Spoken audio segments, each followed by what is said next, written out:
Welcome everyone. तो KVS pedagogy की एक और वीडियो के साथ हम आ गए हैं। ठीक है, यूनिट 2 जो है हमारी पूरी होने वाली है और इसका आज टॉपिक करेंगे ICT for teaching and learning. इससे पहले के जो टॉपिक्स हैं वो हो चुके हैं, अगर आपने उन्हें नहीं पढ़ा है तो आपको डिस्क्रिप्शन में प्लेलिस्ट का लिंक मिलेगा, उसमें पीआरटी, टीजीटी, पीजीटी, वैसे तो तीनों की पैडागोजी बिल्कुल सेम ही है, एक दो टॉपिक डिफरेंट होंगे। अगर आपने कोई टॉपिक नहीं किया है तो आप वहाँ से ज्वाइन करके कर सकते हो। Now ICT for teaching and learning के लिए आज हम क्या क्या पढ़ने वाले हैं। सबसे पहले तो हम आईसीटी का जो कॉन्सेप्ट है उसको समझेंगे।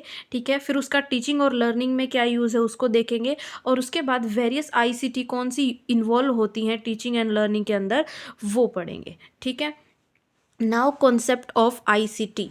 आईसीटी का क्या कॉन्सेप्ट है फ्रेंड्स? देखो, आईसीटी होती है ना, आईसीटी का स्टैंड करती है ये इंफॉर्मेशन एंड कम्युनिकेशन टेक्नोलॉजी। ठीक है, इसके अंदर टेक्नोलॉजिकल टूल्स होते हैं जो इंफॉर्मेशन को, डेटा को क्रिएट करते हैं, उसको बांटते हैं, उसको स्टोर करने में और उसको मैनेज करने में इनका रोल होता है। ठीक है, ये इंफॉर्मेशन को स्टोर करके रखते हैं, उसको मैनेज करते हैं, सारा काम इस टेक्नोलॉजी का होता है। ठीक है, और इसके अंदर कौन कौन सी चीज़ें आती हैं? इंटरनेट, कंप्यूटर, ब्रॉडकास्टिंग टेक्नोलॉजी जैसे रेडियो और टेलीविज़न, टेलीफोनी, ये सारे किसके अंदर आते हैं? आईसीटी के अंडर आते हैं। नाउ जो department of information technology government of India है, उन्होंने इंफॉर्मेशन ऑन आईसीटी के लिए उन्होंने क्या कहा है? इन्होंने कहा है कि ये एक ऐसी टेक्नोलॉजी है जो नॉलेज को या इंफॉर्मेशन को ट्रांसमिट करना, उसको एक स्टोर करके रखना, उसको बनाना, डिस्प्ले करना यानी दिखाना, शेयर करना लोगों के साथ, और इंफॉर्मेशन को एक्सचेंज करना। किसके माध्यम से एक्सचेंज करना? इलेक्ट्रॉनिक मीन्स यानी इलेक्ट्रॉनिक मीडिया से इन सारी चीज़ों को करना क्या होता है? Information and communication technology.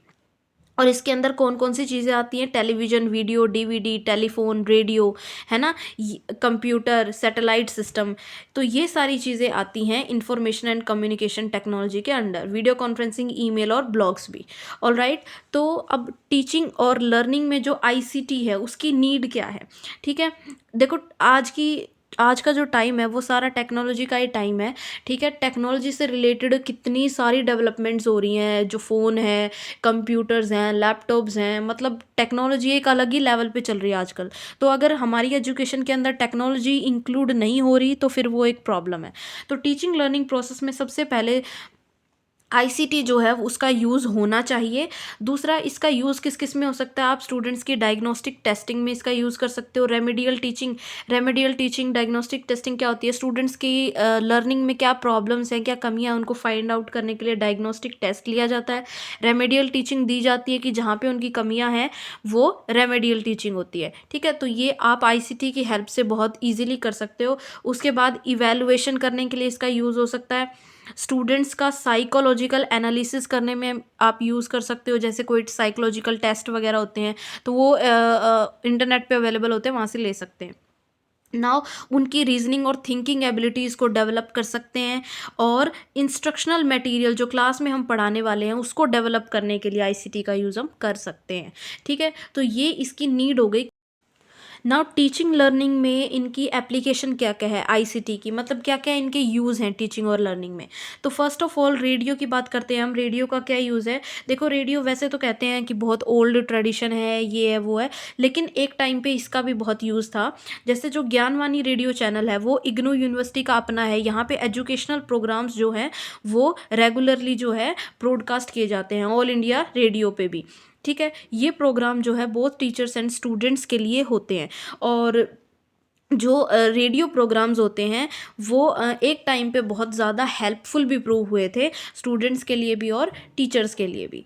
दूसरा है टेलीविज़न। देखो, टेलीविज़न तो बेटर है ही हर कॉन्सेप्ट, हर एस्पेक्ट में, क्योंकि इसमें वीडियो भी दिखती है साथ में, ऑडियो के साथ साथ।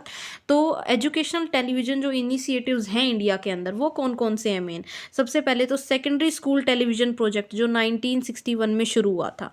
उसके बाद सैटेलाइट से इंस्ट्रक्शंस दिए जाने लगे, टेलीविज़न एक्सपेरिमेंट साइट, ये 1975 में शुरू हुआ। इसके बाद यही दोबारा से इसको 1977 में एक अलग तरीके से स्टार्ट किया गया। उसके बाद इनसेट शुरू हुआ, इंडियन नेशनल सैटेलाइट प्रोजेक्ट। फिर इग्नू का दूरदर्शन टेलीकास्ट भी स्टार्ट हो गया 1991 में। इनमें से कोई भी डायरेक्ट क्वेश्चन आ सकता है कि कब स्टार्ट हुआ ये। फिर ज्ञान दर्शन एजुकेशन चैनल जो है 2000 में स्टार्ट हुआ। नाउ जो मोस्ट इम्पॉर्टेंट है वो ये है डेडिकेटेड सैटेलाइट। डेडिकेटेड सैटेलाइट जो सिर्फ एजुकेशन के लिए डेडिकेटेड है वो है एडुसेट। ठीक है, ये इसरो ने लॉन्च किया था 2004 में, और ये एजुकेशन प्रोग्राम जो है उनको टेलीकास्ट करता है हर इंडियन लैंग्वेज में। ठीक है, तो बहुत ही इंपॉर्टेंट है एडुसेट, इसरो ने लॉन्च किया था 2004 में। नाउ कंप्यूटर, तीसरा जो डिवाइस है वो कंप्यूटर है। कंप्यूटर क्वालिटेटिव और क्वांटिटेटिव दोनों तरह की इंफॉर्मेशन को प्रोसेस करता है, बहुत फास्ट और एक्यूरेटली भी, मतलब बिल्कुल सही। नाउ एजुकेशनल इम्प्लीकेशंस क्या क्या हैं, इसकी एप्लीकेशन क्या क्या हैं, क्लास में कैसे यूज़ होता है। देखो, कंप्यूटर असिस्टेड इंस्ट्रक्शंस, कंप्यूटर की हेल्प से इंस्ट्रक्शंस को दिया जाता है स्टूडेंट्स को, इसे कंप्यूटर असिस्टेड लर्निंग भी कहते हैं। नाउ कंप्यूटर मैनेज इंस्ट्रक्शंस, जो कंप्यूटर की हेल्प से इंस्ट्रक्शन जो टीचिंग लर्निंग प्रोसेस है आपकी उसको मैनेज किया जाता है। और कंप्यूटर पे बेस्ड इंस्ट्रक्शंस, यानी कंप्यूटर की हेल्प लेके या उसकी और टेक्नोलॉजी को यूज़ करके वो जो इंस्ट्रक्शंस आप दोगे, किसी और टीएलएम का यूज़ करोगे, वो कंप्यूटर बेस्ड इंस्ट्रक्शंस में आता है। नाउ यूजेस ऑफ CAL यानी कंप्यूटर असिस्टेड लर्निंग जो है उसके यूजेस क्या क्या हैं। देखो, ये टेस्टिंग में यूज़ होता है। अगर आपको स्टूडेंट्स का टेस्ट लेना है, आप कंप्यूटर में फीड कर दो। ट्यूटरिंग देनी है, ऑनलाइन ट्यूटरिंग दे सकते हो। एक्सरसाइज के लिए क्वेश्चंस कंप्यूटर में हो सकते हैं, वहाँ पे आप उनको वैसे सेंड कर सकते हो। एक कैलकुलेटर की तरह ये काम करता है। लेबोरेटरी, जो कंप्यूटर की लेबोरेटरी होती है, एक तरीके से आप अपनी लेबोरेटरी की तरह उसको यूज़ कर सकते हो। वहाँ पे आप लेक्चर्स वगैरह हैं, रिकॉर्डेड लेक्चर्स हैं, वो सारी चीज़ें डाल सकते हो। Producing teaching learning material, teaching learning material को प्रोड्यूस करने, जैसे इंटरनेट से कुछ सर्च कर लिया आपने, कोई और मेथड या और कोई चीज़, कोई पिक्चर वगैरह डाउनलोड कर ली। ठीक है, मटेरियल को बांटना स्टूडेंट्स के अंदर, आप ऑनलाइन सेंड कर सकते हो सभी स्टूडेंट्स को। स्प्रेडशीट वगैरह होती हैं, PDF वगैरह एक्सेस कर सकते हैं स्टूडेंट्स इसमें। ठीक है, कंप्यूटर के बहुत सारे यूजेस है, बताने की ज़रूरत नहीं है। ठीक है ना। तो archival of material, medium of expression है ये, लर्निंग को मैनेज कर सकते हो आप कंप्यूटर की हेल्प से। और ट्यूटोरियल ट्यूटरिंग कर सकते हो। ठीक है, गेम्स खिला सकते हो बच्चों को एजुकेशन से रिलेटेड। डेटाबेस इंफॉर्मेशन को इकट्ठा करके रख सकते हैं। ड्रिल और प्रैक्टिस, जब आपने कोई टॉपिक करा दिया बच्चों को, आपको उससे रिलेटेड प्रैक्टिस करवानी है, तो वो भी कंप्यूटर में डाल सकते हैं, बजाय बोर्ड पे लिखने के। वो सारी चीज़ें जो हैं कंप्यूटर के अंदर फीड कर दो, वहाँ पे स्टूडेंट्स अपने आप प्रैक्टिस करते रहेंगे। डायलॉग या conversational, for example speaking English अगर सिखाना है तो वहाँ पे कॉन्वर्सेशनल चीज़ें जो हैं हम इसके अंदर डाल सकते हैं। नाउ इंटरनेट, ठीक है, इंटरनेट तो बहुत ही ज़्यादा इंपॉर्टेंट है, इसके बिना तो खैर हो ही नहीं सकता कुछ। नाउ इंटरनेट जो है, इसकी एजुकेशनल एप्लीकेशंस क्या क्या है। सबसे पहले तो हमारा जो कांटेक्ट है स्टूडेंट्स के साथ वो इजी हो जाता है, हम उनको PDF वगैरह सेंड कर सकते हैं। और कुछ, इंटरनेट अपने आप में एक इंसाइक्लोपीडिया है, कोई भी टॉपिक डालो आपको वो कुछ ना कुछ आंसर ज़रूर देगा। न्यूज़ आप ले सकते हो इंटरनेट से। स्कूल कॉलेज के प्रोजेक्ट्स आपको ऑनलाइन मिल सकते हैं, ऑनलाइन लर्निंग आप कर सकते हो। मल्टीमीडिया, मल्टीमीडिया यानी जितने भी टीचिंग से रिलेटेड चीज़ें हैं, ऑडियो है, विजुअल है, ऑडियो विजुअल है, सारी चीज़ें मल्टीमीडिया, ये सारा इंटरनेट से आपको मिल जाएगा। कम्युनिकेशन, लर्निंग फ्रॉम होम हो सकती है, इसे ऑनलाइन डिस्कस कर सकते हो आप। इंटरनेट का क्या यूज़ नहीं है, इंटरनेट से ही तो सारा, मतलब आज के टाइम में सब कुछ ऑपरेट हो रहा है। बातें होना, कम्युनिकेशन, किसी भी जो स्कूल और चिल्ड्रंस है आजकल, वो एक तरीके से इंटरनेट से कनेक्टेड हैं। होमवर्क वगैरह जो है उनके पेरेंट्स के पास, ये ऑनलाइन ही तो जाता है।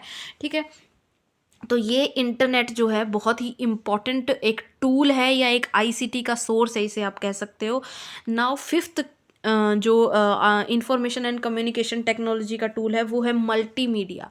नाउ मल्टीमीडिया क्या होता है, जब आप text, colour, graphic, animation, audio, video, इन सबको एक मिक्सचअप कर देते हो, एक कॉम्बिनेशन बना देते हो, तो वो क्या होता है, multimedia. Now types of multimedia, multimedia के टाइप्स कौन कौन से।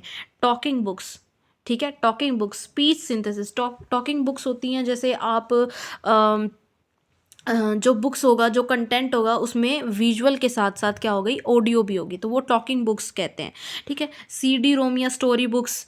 ठीक है, वीडियो या वीडियो डिस्क, हाइपर मीडिया में क्या होता है, इसमें हाइपर लिंक्स होते हैं, लिंक्स होते हैं बेसिकली इसके अंदर, जो एक्टिवेट भी होते हैं, उनको अगर आप क्लिक करोगे तो उससे रिलेटेड इन्फॉर्मेशन आ जाती है। कंप्यूटर सिमुलेशन, यानी जो भी आप पढ़ रहे हो उसको कंप्यूटर के साथ कनेक्ट करके पढ़ना, जैसे ऑनलाइन पढ़ना, ये सारी चीज़। तो मल्टीमीडिया का क्या यूज़ नहीं, मल्टीमीडिया के जो हैं बहुत सारे यूज़ हैं इसके अंदर। इंफॉर्मेशन एंड कम्युनिकेशन टेक्नोलॉजी आती है, नॉर्मल बुक्स वगैरह नहीं आती इसके अंदर। ठीक है, सीडी रोम, वीडियोस देखना एजुकेशन से रिलेटेड, और जो ऑडियो वीडियो कंटेंट होता है मतलब इसके अंदर सारा। ठीक है, ये होता है मल्टीमीडिया। तो ये सारे आईसीटी के टूल्स हैं, कंप्यूटर, टेलीविज़न, रेडियो, इंटरनेट और मल्टीमीडिया। तो मल्टीमीडिया के जो एप्लीकेशंस हैं क्लासरूम में, अब वो क्या है, इससे सबसे पहले तो स्टूडेंट्स बहुत ज़्यादा एंगेज कर सकते हो आप। ठीक है, और बहुत ज़्यादा मोटिवेट होते हैं, वो खुश होते हैं इस तरीके की चीज़ों से पढ़ के। ठीक है, एक क्लासरूम आपको थोड़ा सा डिफरेंट लगेगा नाउ। ठीक है, एक तो ट्रेडिशनल क्लासरूम है, चौक बोर्ड डस्टर से आप पढ़ा रहे थे, नाउ मल्टीमीडिया आ गया, उसमें इंटरनेट भी है, उसके अंदर पिक्चर्स भी हैं, ऑडियो वीडियो सारी चीज़ें हैं।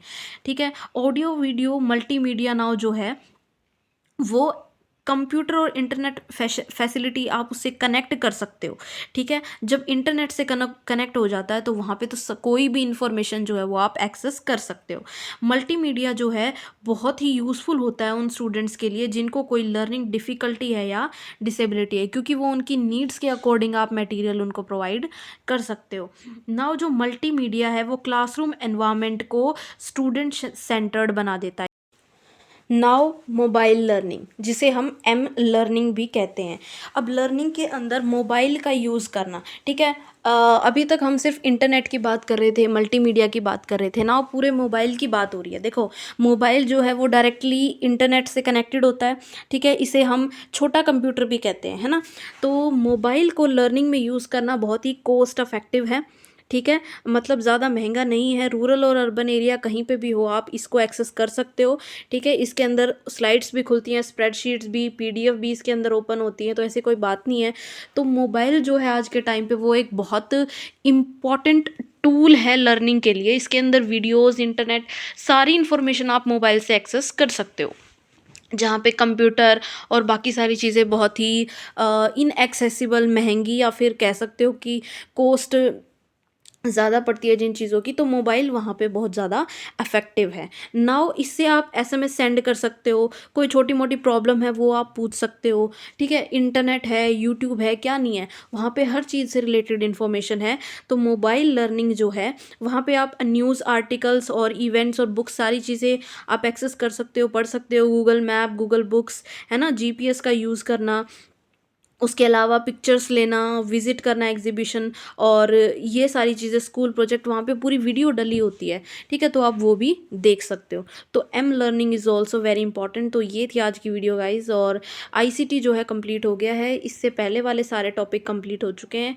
अगर आपने नहीं देखे हैं तो प्लेलिस्ट होगी यहाँ पे, आप उसको ज्वाइन करो और सारी वीडियोज़ जो टॉपिक आपने नहीं कर रखे आप वहाँ से पढ़ सकते हो। Okay guys, all the best and have a good day.